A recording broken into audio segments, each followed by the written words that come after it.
আমরা এখন যাচ্ছি বাংলাদেশ ব্যাংক। লেখা জাল নোটে আছে কিনা। ব্র্যাক ব্যাংকের আস্থা অবিচল এই সিটে ঘরে আমরা এসেছি।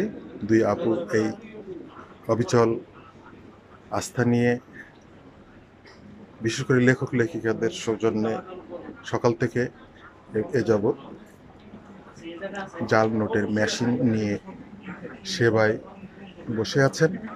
আমরা সেই দায়িত্বশীল কর্মরত আপুদের কাছ থেকে বাস্তব কথাগুলো শুনব। কেমন আছেন? শুভ সন্ধ্যা। শুভ সন্ধ্যা। এই মেশিন হাতে পেয়ে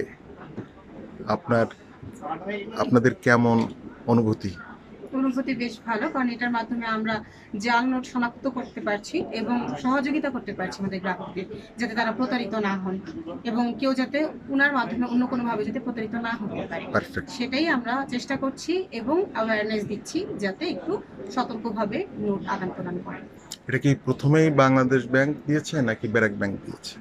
এটা মূলত হচ্ছে বাংলাদেশ ব্যাংক থেকে অথরাইজড করেছে আমাদেরকে, আমাদের ব্যাংকে এখানে স্টল দেওয়ার জন্য, প্রচারের জন্য, মানুষের সেবার একটা মাধ্যম। হ্যাঁ, বাংলাদেশ ব্যাংক থেকে জাল নোটের প্রচারটা 2019-এর পর থেকে 14 থেকে 2014 থেকে 19-এর মধ্যে জাল নোট ধরার বিষয়টা প্রবণতাটা বেড়েছে। আর ব্রাঞ্চগুলোতে হচ্ছে আপনার মেশিন এসেছে 2019-এ। 2019 থেকে সব ব্রাঞ্চগুলোতে তখন অ্যাভেলেবেল হয়নি, এখন মেশিনগুলো অ্যাভেলেবেল হয়েছে, যেটা আমাদের সব ব্রাঞ্চে আপনি পাবেন। যখন এটা মূলত ক্যাশ কাউন্টারে থাকে, গ্রাহকরা যখন টাকা আদান প্রদান করতে আসে তখন এই ইউবি মেশিন বলা হয়ে থাকে, মেশিনে টাকাগুলো রেখে এখান থেকে চেক করে দেখা হয় যে এটা জাল নোট। আমরা সত্যি আনন্দিত, প্লাবিত জ্যোৎস্নার মতো নির্ঝর এই বিকেলের পর সন্ধ্যা। রমজানের 18টা ভালোভাবে সমাপ্তি হলো, এই ভেবে যে সামনে ঈদে জাল নোটের কোনো ব্যবহারের সুযোগ কেনাকাটায় থাকবে না।